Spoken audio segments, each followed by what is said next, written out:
What we know is a drop. What we don't know is the ocean. Hello, and welcome to the Newton Knowledge Podcast. My name is Mark Singer, partner of Newton One Advisors, and I'm joined by our managing partner, Steve Target. The Newton Knowledge Podcast will provide meaningful content to our valued advisor community. Our discussions will deliver unique insights into the people, processes, and products that make our industry so critical. Newton One is a national life insurance planning firm delivering customized solutions structured to help clients and their advisors engaged in solving estate planning, wealth transfer, business succession, and executive benefits challenges. We are a member of the M Financial Group, which grants our clients access to the nation's elite carriers and exclusive products available only through our network. I could tolerate any insurance seminar. For days, I could sit there and listen to them go on and on with a big smile on my face. I'd say, how can you stand it? Did you say you were a professor? I was a professor. And when did you go to law?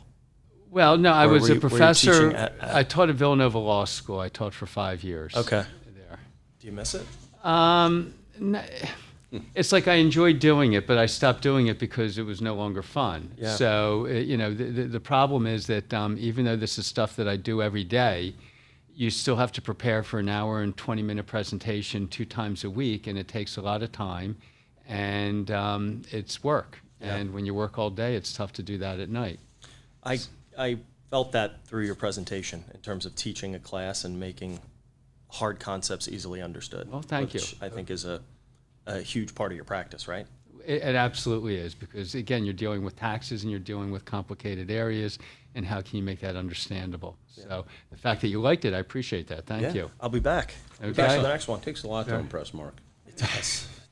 Yep. Now, should I not have these in front of me? Or is it No. Is it on the? No. I mean, what do you have, bourbon in that, or? No, it's just a little coffee. Okay. But you can. I don't know if I need 2 cups, but all right. Today we're with John Ellis, shareholder in trust and estates and tax planning attorney with Flaster Greenberg. Our topic is family vacation homes, multi-generational planning, and why being proactive in that planning process is so important. Your presentation provided great insight on why family vacation homes are uniquely challenging in terms of an estate planning perspective. Before we dive into that, tell us a little bit about your career path, how you became a shareholder at Flaster Greenberg, and your practice focus today, John. Okay, great. And thanks for being with us, too. Well, I was going to open by thanking you and Steve for inviting me today. I'm happy to be a part of this, and hopefully I'll be able to share some good insights with you. But in terms of my background, I started out in public accounting. I worked at actually Arthur Andersen, which at the time was one of the largest accounting firms in the world. And I was in the tax department, and eventually I left there and I went into private practice, mostly working with closely held businesses and also doing estate planning. And eventually I formed a firm in the Jenkintown area around Philadelphia, which was a boutique firm in estate planning. And about 8 or so years ago, I merged my practice in with Flaster Greenberg, and it was a very positive move. So that's how I wound up where we are today.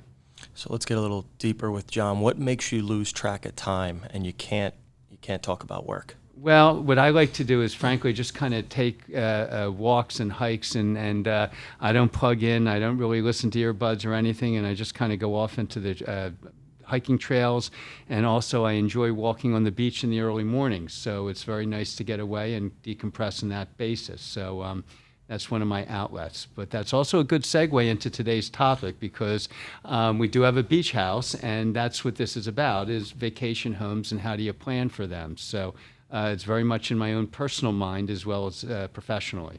Yeah, see, he's done this before. How about a tip before we get into the professional side also? Your favorite trail to walk?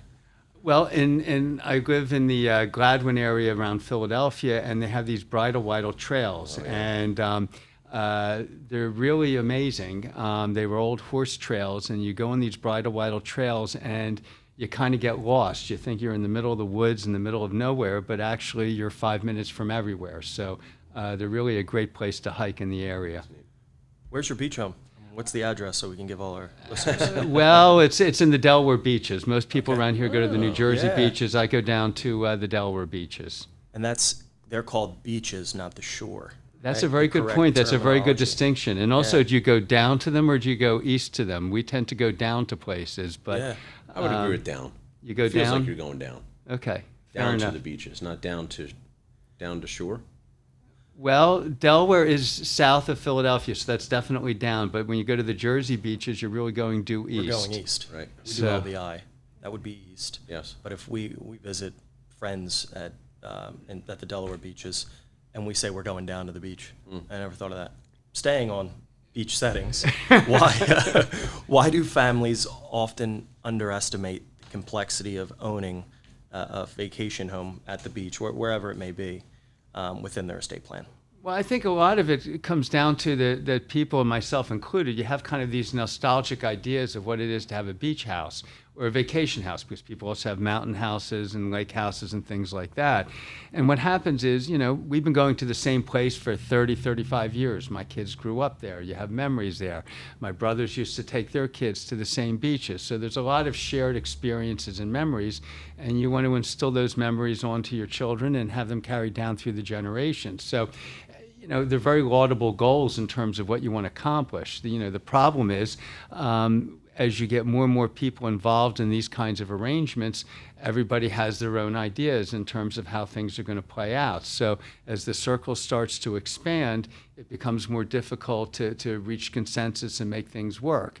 And also, as you start to have son-in-laws and daughter-in-laws and what have you, nothing against them, but they don't necessarily have the same experiences that you might have with your children. So there's definitely a lot of tensions in terms of how things come together. And then the senior generation, of course, they usually, again, have these very positive memories of raising their families within these houses. So they're emotional and nostalgic and sometimes unrealistic in terms of how things play out.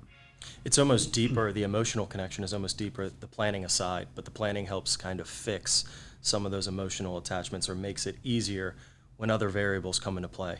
Well, that's all Vacation. fair. Yeah. That's all fair. Yeah. Because, again, there are emotions attached to it, but you're trying to build a structure to make it work. Yeah. What pitfalls can you share that you've seen in terms of the complexities as new players come into the mix with these family vacation homes? Well, there's a lot of examples of problems that come up. So first of all, what happens when you need money to put in a new kitchen, a new bathroom, what have you? Who's going to kick in the money? Your kids, as they grow up, might be in different financial situations. So one might be able to contribute money while the other one cannot contribute money. What happens when one of the kids moves to California? What do they want a beach house down in Delaware when they're living out in California? So at a certain point in time, family circumstances, people live their own lives and they start to move around the area, away from the area, and it doesn't necessarily work as well on a go-forward basis. So there's a lot of reasons why things start to fall apart over time. Yeah. How about from the planning perspective, what about different ownership structures for family vacation homes? Are there different ways that you can structure the ownership of that asset to maybe help mitigate some of the transfer issues or even the ownership issues moving forward? Well, absolutely. But this kind of takes us to the basic concept in terms of how do you transmit title in the first place. So there's different ways to pass title on to family members. So one way to transfer title is through something called tenants in common. And basically, if I leave my property to two people, my two sons, they can own it as what's called tenants in common. And basically what that means is they each own half of the pie. One can do what they want with their half, and the other one can do what they want with their half. From a structuring point of view, this is the simplest way to set things up. But this way also has, because there's no guardrails involved, also has the greatest number of complications. Other ways to own the property, some people like to put it into an entity, sometimes an LLC, a corporation, an S corporation, those kinds of things which have a more formalized structure in terms of how the ownership is set up. And also, at the end of the day, I'm a trust and estate guy, so there's got to be a trust somewhere involved in the picture. So you can also put the property in a trust, and that has its own pros and cons in terms of how the operation would work. How much does the state where the property is domiciled matter? Delaware versus Jersey versus Pennsylvania versus other states? That's a great question. It absolutely can make a lot of difference. As a couple of for instances, so in Pennsylvania, for better for worse, we're blessed with a very aggressive realty transfer tax. So as a consequence, if you want to put your property into an LLC or some other kind of entity, you will probably trigger a realty transfer tax, which is not a pleasant surprise. So that's one issue that can come into play. If there's mortgages on the property, you also have to be concerned about, issues associated with the mortgages and whether that will trigger a transfer tax. For instance, transferring a property in New Jersey into an entity will trigger a transfer tax if there's a mortgage on the property. Now, other issues that come into play is that if you transfer your property into an LLC, a lot of people like to use LLCs for this purpose. This is kind of a quirky thing, but when you transfer the property into an LLC, it kind of loses its structure. It's no longer real estate. Now you own an interest in the entity, so it becomes personal property. And where this becomes important is that in New Jersey, for instance, there's no death tax going from parent to child. In Pennsylvania, there is. But if I transfer my New Jersey residence into an LLC, I've now converted that to personal property because I have an ownership interest in the LLC. And now that ownership interest will be taxable in Pennsylvania for inheritance tax purposes. So you can accidentally make a non-taxable asset taxable. So absolutely, you need to look at the local implications to this. So I'm thinking of someone has a shore home in New Jersey. They reside in Delaware. They transferred that shore home into an LLC owned by their son. Correct. So could that create being in one's estate? That would now be taxable from the decedent's estate in Delaware. Yeah. Now, I actually don't know what the Delaware inheritance tax laws are. I'm not licensed in Delaware, but to the extent there is a death tax in Delaware, you've now taken a New Jersey asset and you've now subjected it to Delaware law. Because there is no death tax in Jersey. So There's no death tax if it's going to lineal descendants, which is parent, child, grandchildren, all the way down the road. But in that case, the house was transferred while the parents were still living. So they transferred the asset into the LLC. Now the son, who's the shareholder of the LLC, has, I don't know if it's 100% ownership, but there's a majority ownership that has been transferred now down to the son. The asset's been moved from parents down to the son, and they've effectively used part of their unified credit as the gift to the son. And that works, but what the son owns is he doesn't own the real estate, he owns the interest in the LLC that happens to own the real estate. Yes, okay. So I know it's semantics, but lawyers do live in semantics. So for better, for worse, that's the way it plays out. Yeah, and how about the step up in basis transfer during lifetime versus transfer at death? Is that... That's a huge issue, and I'm glad you brought that up because it's especially important for people that have the Jersey Shore homes. There's been so much appreciation going down in New Jersey.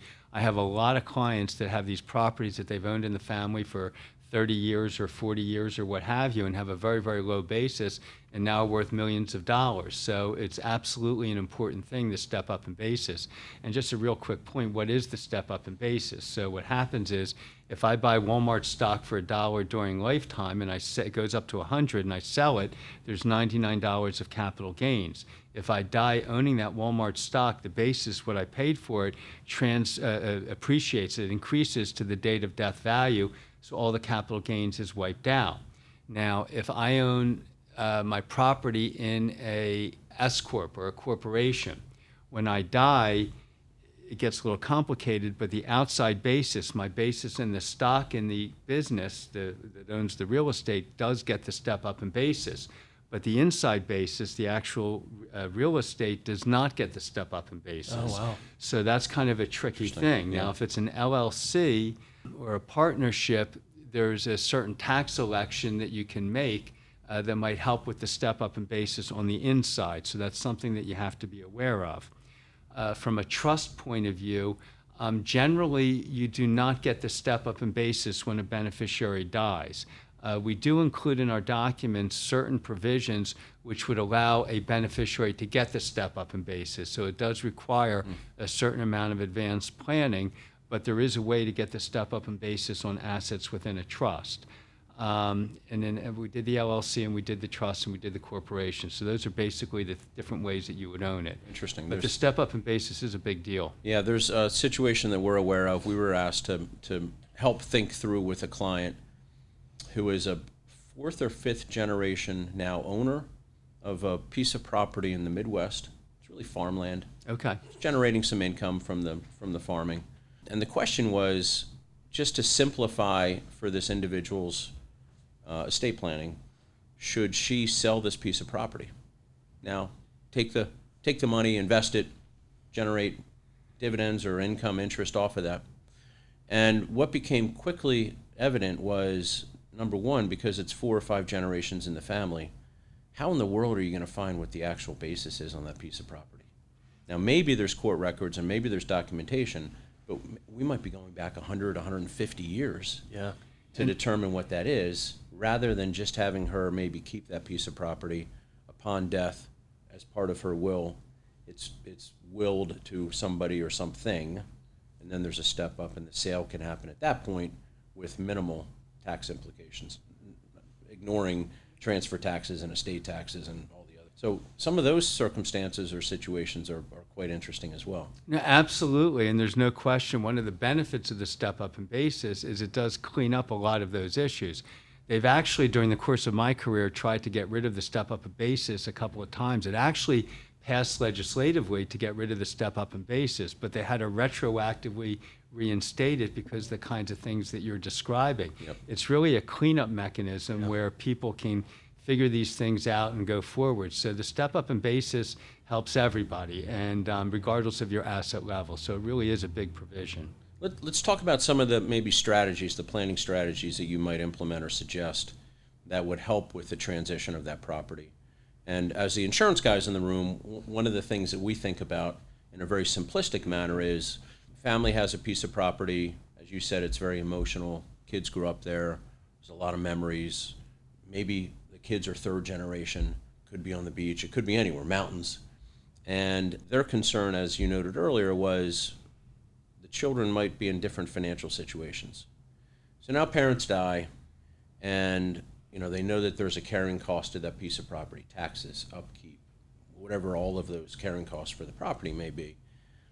Could one of the strategies be to have an insurance policy structured in the way that it's perhaps paid out at the second death if mom and dad both own the property, that is rolled into a trust, the proceeds are, with the idea that at least the interest and maybe some of the principal is used to cover those carrying costs for the family, so at least the kids and the grandkids don't have to worry about the expenses. Is that one possibility? 100%. Absolutely, that's a viable strategy. I mean, basically what you're doing is you're creating a sinking fund of dollars to establish a way, or an endowment, so to speak, that would carry the cost of operating the property. Doing it with a life insurance policy is actually a good way to do it, because one of the issues you get into with this is this is a zero-sum game. So if I take money out of my estate to fund a vehicle to maintain the property, I'm taking those dollars away from family members that maybe do not want to participate in the ownership of the property. So if I need to endow $1 million into the trust to carry the property in perpetuity, where am I getting the $1 million? And my kid living in California isn't going to be so wild about that. So if you fund it with a life insurance death benefit, that is a way to kind of create that sinking fund. Now, on a pragmatic level, you have the same issue in terms of it's a zero-sum game. The one that's in California might want their share of the money. Interesting. So it really comes down to a family decision, because I'm thinking of one client right now where we're doing something like that. And I went through the same spiel with them, that we're taking money away from the kids that are living out in the Midwest that don't want to be involved in the property. But the parents have such an emotional tie to the property, they don't care. Mm-hmm. Their feeling is that this property is a magnet and it's going to be something that's going to bring everyone back and maintain the family together. And that's totally fine. It's a client decision. So it really comes down to, do you want to establish that kind of funding mechanism? Life insurance is kind of I'd say a more pain-free way to establish it. I mean, you do have to pay the premiums, but it's kind of like money people don't really think about until, when someone's gone, it's already been set up. So that is a viable way to do this. What are some of the other maybe structural or legal strategies that you might use to help with that transfer? Well, the first thing is, in my own mind, I call it, who's in, who's out. Initially I like to have a period where the family can decide, do they even want to be an owner in the property? Even if I'm local, maybe I don't want to own a property with my sibling or something like that. So first, I think there should be an opportunity for the kids to either declare, do I want to be in or not in? Then the question is, how do you get bought out? Do the ones that want to become involved in the property, are they going to, if there's enough assets in the estate where they can cash out the other family member, then everything is fine. But if there's not enough assets to cash somebody out, then that can create some complexities. And that's also where the life insurance as a funding vehicle may be helpful. Yeah. In funding somebody's buyout, one of the other things you have to be aware of is not all dollars are equal. $1, if I hand you $1, that's fine, that's $1. But if I give you $1 of retirement money, what's the problem? You've got income taxes on that dollar. So if you try and equalize with retirement dollars, they're not equal dollars. And it also becomes difficult to figure out how much that dollar is really worth, because it depends what the tax bracket is when you take it out. So that's a moving target. So the best thing is if you can equalize with non-retirement assets. But I do like to structure some kind of buyout opportunities. And then you always have the factor of personalities and whether everyone's getting along, and if everybody is taking over the house, can they figure out ways that they can split up the weeks or the months, and that's of course not necessarily a planning, but it's something that I'm sure you bring up and you work through and talk through with Oh, anybody. Absolutely. I mean, I asked the question, who gets July 4th and who gets the master bedroom? And, That's a good way to put it. Yeah, it really is. It's tough. These are practical issues that are going to have to be dealt with. And again, it's fine initially. So my 2 kids are right now, not married, no grandchildren, so it's easy. But once you start having grandchildren, you have, more people coming down. Well, what happens when one wants to bring their friends, and then someone wants this weekend or that weekend, and the problems and issues just start to multiply. So that's really kind of the issue.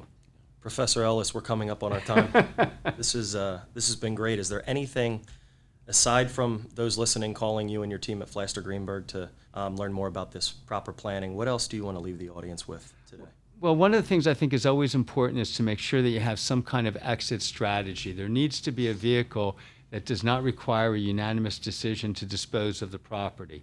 So I just think you need to establish some kind of structure or mechanism so if people want out, there's a way to get out, because one of my other goals is not to create family fights. So at a certain point, everybody might need to go in their separate directions, and you just want to provide a mechanism to get you there. But other than that, lawyers deal with the problems. So I'm sure there's lots of these going on out there that work perfectly fine. I get the phone call when things are not working so fine. And again, I just think it's important to have a mechanism to wind things down. Yeah, and it's as I think about the value of some of these properties, it's become enormous. If somebody bought a beach place 30 years ago in Delaware, I'm sure it was worth less then than it is now. And so this piece of property now becomes potentially a significant asset in the overall portfolio that's being transferred. I mean, these numbers are astonishing. Well, correct, and there's more appreciation on the Jersey side of it, but it's not just the dollar value, it's the percentage of the asset in relation to the estate. Yes. Because it becomes more and more difficult to equalize for, a $5 million property than if it's a $500,000 property. So that really just exacerbates the problem. Yeah. And I guess in some circumstances, not to prolong this, but in some circumstances, the answer is, we can't figure this out. So the deal is, at death, you're going to sell the property. Yeah. You're going to distribute the assets the way mom and dad want the assets to be distributed. I have more than one client where we've mandated that the property gets sold at the death of the surviving spouse for exactly that reason. I have one client, I thought this was his idea. I thought it was a great idea. We put the house, we put enough money in the trust to carry the property for 10 years, and at the end of the 10 years, the property is going to be sold, and that's it. And this way, everybody can still enjoy it for a period of time, but there's a finite exit point. Yeah. So, or somebody could buy in or buy out. Correct. Maybe. The family can always agree whatever they can agree to. Yeah. So you just have to be aware of it, because, again, it does become an emotional issue. It does. John Ellis, shareholder at Flaster Greenberg, thank you for hosting us. Thank you very much. Thank you for coming. Thank you. All right, great. Thanks. Bye. Goodbye.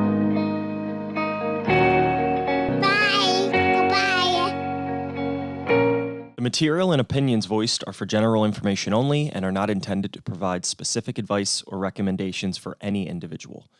To determine what is appropriate for you, please contact a member of our team.